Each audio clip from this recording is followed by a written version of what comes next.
കോലീബി സഖ്യം ആരാ ഉണ്ടാക്കിയത്?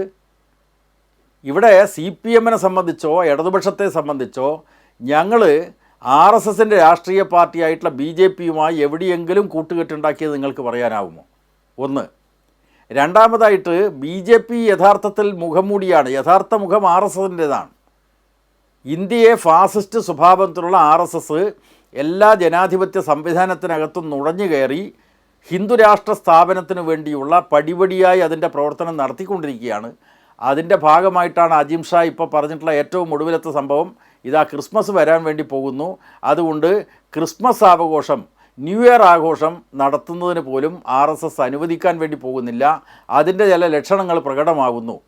ഇവിടെ കോൺഗ്രസ് നേതൃത്വം പരസ്യമായി പ്രതികരിക്കണ്ടേ? നിങ്ങൾ വേറൊരു കാര്യം നോക്കൂ. കേരളത്തിലെ പ്രതിപക്ഷ നേതാവ് V D Satheesan R S എസിൻ്റെ പരിപാടിയിൽ പങ്കെടുത്ത് വിളക്ക് കൊളുത്തിയല്ലോ. ഗുരുജിയുടെ ഫോട്ടോവിന് മുമ്പിൽ വിളക്ക് കൊളുത്തിയത് ആരാണ്? അങ്ങനെ ഏതെങ്കിലും ഒരു സി പി എം നേതാവിനെക്കുറിച്ച്, ഇടതുപക്ഷ നേതാവിനെക്കുറിച്ച് ഈ നിജേഷിന് പറയാനാവുമോ?